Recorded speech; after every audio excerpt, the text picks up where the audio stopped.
market. So let's get started with number 1. So starting with number 1 is slip in the MagSafe. I named it because you probably know what it's about in the title. So you buy a MagSafe charger, you buy an iPhone case for your iPhone or any other device that supports MagSafe. And then you put the case on and put it on the MagSafe charger, but it keeps slipping. I have a Richmond & Finch iPhone case that always does that. It is so irritating. So you're so excited for the new iPhone case, iPhone colour to come out, but you buy the case. So you are so excited for the new iPhone to come out with beautiful colours such as purple or red or yellow or lovely spring colours, but then you buy a case for it, which there's no point on doing when you were excited for the colour.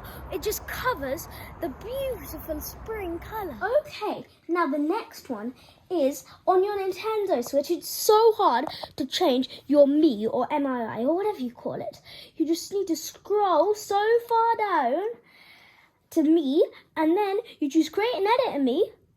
Then it wants you to choose, then it gives you more options. Then it gives you even more options. Oh, this is so complex. I just want to change my Me. The next one is so many app notifications come through. When you click don't allow, look at all of these. Half of these have probably been clicked don't allow on.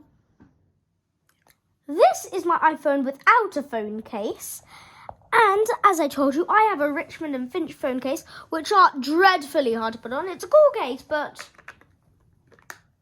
dreadfully hard. Okay, that may not have been dreadfully hard, but the last time I did it was dreadfully hard. And you can't even take it off. Yeah, it is dreadfully hard to take off at least.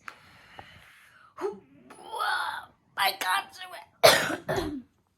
So, the next thing is, you see a Kensington dock in the store, but then there's a Knightsbridge dock right next to it. What is the difference? I have a Kensington dock, and I went to Screwfix to buy another one for another house, but they were like, I'm sorry, we only support Knightsbridge. I'm like, what's the difference except the price? This is the dial pad for calling people on my phone. But what are these little letters? So under the 2 you can see A, B, C, D, E, F, G, H, I. Okay, I'm not a baby. I think everyone knows the alphabet who's viewing. So I tried many times. Maybe I thought what they're for. Maybe they're to start A. Maybe there's a contact starting with A that you maybe just press the little A, but it presses 2, sad. So, like, what's the use of them? I've tried to Google so many times, what do they do? And it really doesn't help me at all. What are they for? Okay, this is my Anchor mouse. And this is my computer. I scroll up with the scroll little wheel. It all scrolls down. I scroll down. It scrolls up. Maybe it's because of the tab I have open. Let's look at my shorts, shall we? Up. It goes down. Nice, isn't it? Then you go, maybe it's because of that. Maybe we'll go to the community. Let's see if that happens. Nope, still the same thing. Scroll up, goes down. Scroll down, goes up. Quite annoying and puzzling. Okay, the next one is boring ads, right? Nobody likes the ads on YouTube. But then they offer you YouTube Premium or anywhere else £10 a month to remove them, or even worse, expensive. Who wants to pay that much money just to remove some ads? Well, I think I probably should, but I can't afford that, so yeah. Okay, whenever you send an email, the end always, and I mean always, comes built in, sent by whatever device you're sending it from. Like, if I send emails from an iPad, it is sent by iPad or sent by iPhone. And to make it look professional, you need to remove the sent by iPhone or sent by iPad or sent by MacBook or whatever, just to make it look like the best email ever to your plumbing company. Okay, the next one is predictive text. It insists you are wrong. And I mean, it insists you are wrong. Like, for example, if I want to type the word Rickroll, it probably thinks that's some kind of made-up word because Apple isn't really updating their predictive text, so they might not be realizing that it's added to the dictionary. Is it added to the dictionary? Is Rickroll a real word? So I type in Rickroll to my friends because I'm texting it to them. Imagine that. But then it types in pickle, for example. Rickroll, pickle. Those aren't catchy at all. But then you type it, remove pickle, then type back Rickroll in. Then it just insists you're wrong, and then it says pickle again.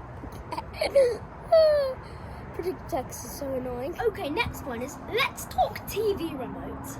Now, this is a Samsung TV remote, and as you can see, there are so many buttons. What does preach mean? Or ch list mean? Or TTX/mix mean? All I use is the volume up, volume down, and these two, and all of those, and back that. and forward, and Netflix. Oh, and also that one. The power button, of course, because sometimes parents don't have as much screen time as you want. Okay, the next one is that when you put your MacBook into sleep mode and you use the scroll wheel or you move your mouse or anything to do with the mouse, it just turns back on again. So annoying, and I've been through that. So I used to make PowerPoint, and if you don't know, PowerPoint is run by Microsoft Technologies, and you need storage to do loads of PowerPoints or any other things to do with Microsoft. And I hate it that you need to pay just to do a bit of education on PowerPoint. Like, it's like a school project. Okay, the next one is you live in the UK, like me, but you're on Microsoft Word typing the word colour, for example, and the Americans spell it differently, and Microsoft is an American brand, so every time I spell colour, like COLOUR, it corrects me to COLOR, and that's super irritating. Okay, the next one is you pre-order on the McDonald's app, like me and my mum usually do, but it wants you to confirm that you're already there, so they don't waste their time making your food if you're not already there. So they want you to click the button, and even if you're just on the outskirts of McDonald's, they don't pick it up. So I try to outsmart them. No. They're more clever. When you pull a cord and your entire text setup crashes onto the floor. An expensive mistake. Okay, the next one is you forget your password and you click on forget your password, but then you just about remember your old one and type that in to make that your new password again. But then they say either you can't choose one of your old passwords, or they want you to add one symbol or one number or one capital letter or one lowercase letter, making your password the most muddly spaghetti ever that you're probably going to forget again. So when I'm in a new place, I edit my videos for therapy. Well, I shouldn't say therapy, for calmness, and I need Wi-Fi for that. So there are thousands of Wi-Fi, especially in a hotel like the Shangri-La with about 75 rooms, and I'm always worried I'll connect to the wrong Wi-Fi. And they're so weird, the names are so weird. Like, I've seen a Wi-Fi called Kantankarascacool. Okay, when you're on your Nintendo Switch, you always realise, well, you should always realise, because it always happens, that the blue Joy-Con is always in charge. I prefer the colour red, so I always call for the red Joy-Con, and I have the red Joy-Con. But my friend, for example, who has the blue Joy-Con, gets to control it. Unless I'm choosing my character in Mario, of course. Okay, there's this new tracker app called Live 360, but when your phone is off, it doesn't work, and that's pretty useful when you want to track somebody, but their phone's off. So, if you have the mic, the Razer Syrian Mini, and you want to unlock the mic from the stand to put it on a boom arm, for example, it's so hard to unlock. I tried so many times to unlock my Razer Syrian Mini mic, but it didn't work. Okay, guys, I mean, Twitter is probably the most recognisable social media platform on the planet because of the bird. But they released a new company called X. And I mean, what on earth is the difference?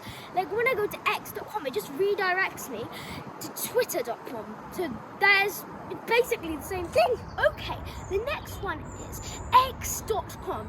It's literally the shortest URL ever. So sus. Okay, the next one is, if you're a Microsoft Word user like me, and you add an ins, which is basically a little tool you add to your document to make it better. For example, like Grammarly I once tried, and it wants you to sign up for it. You've already signed up for Word, it wants you to sign up for another platform to use in a signed up platform. Does it want me to forget every one of my passwords? The next one is, you edit your videos like me on iMovie, but you may have come across the tool green/blue screen, and you've been wondering, how do I do that? Well, it's easy. You just get your green screen video and drag it on top of your primary footage and choose green/blue screen. But you need a green screen to do that. I've tried to do it without one and didn't work one bit. You buy an iPhone 15, for example, and you want to do a trade-in for an iPhone 15 Pro. It doesn't let you do that. It doesn't let you trade in the same models. So an 11 for an 11 Pro. Nuh-uh. I don't know, 8 for an 8 Plus. Very annoying. Let's talk laptops. You know they have webcams, right? I've tried to film emergency shots for my YouTube videos with them, and it has the most dirtiest webcam ever. I used my laptop webcam in the Roald Dahl I read the 10 most popular books video, and that didn't go so well, but I'll link that video in the description. Okay, the next one is the last one, the big decision.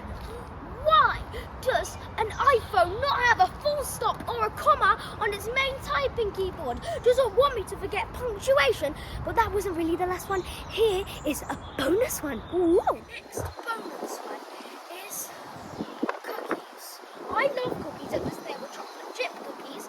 But on a website, they keep asking me, would you like to accept these cookies? And I'm like, what even are cookies? Bye guys, please make sure to like, share and subscribe and hit that notification bell. And if you really like my channel, please buy me a super thanks, it will help support it a lot. Bye!